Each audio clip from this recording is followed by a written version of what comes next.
Assalamualaikum warahmatullahi wabarakatuh. Di kesempatan video kali ini, kami akan menjelaskan video tentang model TCP/IP versus OSI. Pada awal pembahasan tentang network model, saya menyebutkan bahwa ada open networking model yang sangat terkenal, yaitu ada OSI model dan TCP/IP model. Nah, saya juga tadi telah menjelaskan bahwa saat ini yang digunakan hanya TCP/IP. OSI model itu tidak digunakan ya. Jadi, sekali lagi, kalau teman-teman sering belajar tentang OSI layer, pahami bahwa itu tidak digunakan. Yang digunakan itu hanya TCP/IP. Kenapa, Kak? Kok OSI model ini tidak digunakan?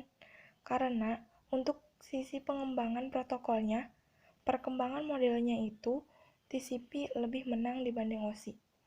Itulah sebabnya fitur saat ini menggunakan TCP/IP. Tidak ada yang menggunakan OSI model. Cuma OSI model itu mudah untuk dipelajari.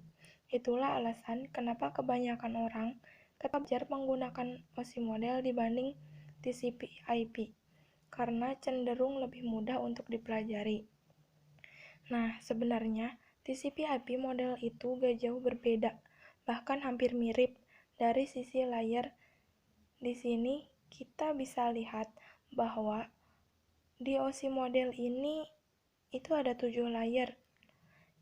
Itu ada application, presentation, session, transport, network, data link, dan physical. Nah, kalau teman-teman perhatikan, di sini 4 layer terbawah itu sama persis. Perbedaannya hanya di 3 layer atas. Jadi kalau si model itu ada application, presentation, dan session, maka di TCP/IP itu hanya disingkat satu layer saja, yaitu application layer. Kemudian penamaan message di setiap layernya juga berbeda. Pada OSI model, nama-namanya adalah layer, kemudian nomor layernya, kemudian PDU. Pada application layer, namanya adalah layer 7 PDU. Pada presentation layer, namanya adalah layer 6 PDU. Pada session layer-nya adalah layer 4 PDU. Dan seterusnya.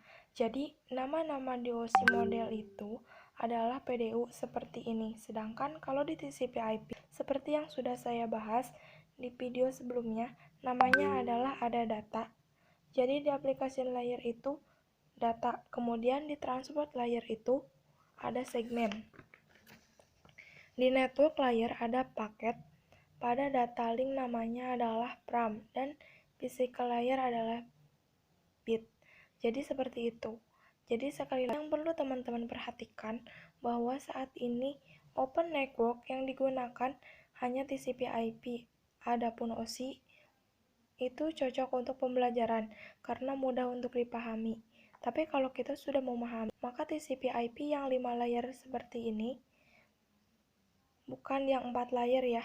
Jadi kalau teman-teman ingat, saya pernah sampaikan bahwa di TCP/IP secara dokumentasi itu ada 4 layer, tapi sekarang kita menggunakan yang 5 layer. Nah, kalau kita sudah menggunakan yang 5 layer seperti ini, sebenarnya TCP/IP model pun mudah banget untuk dipelajari. Oke, seperti itu ya.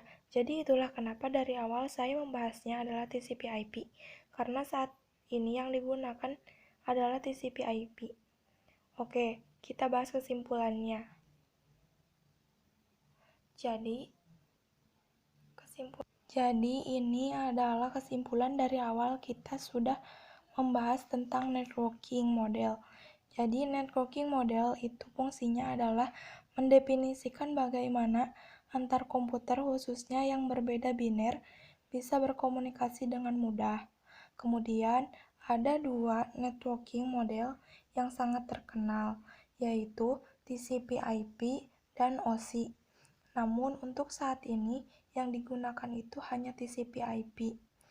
Adapun untuk pembelajaran kebanyakan orang masih menggunakan OSI model karena lebih mudah untuk dipahami. Saya rasa cukup. Ini adalah akhir pembahasan tentang networking model.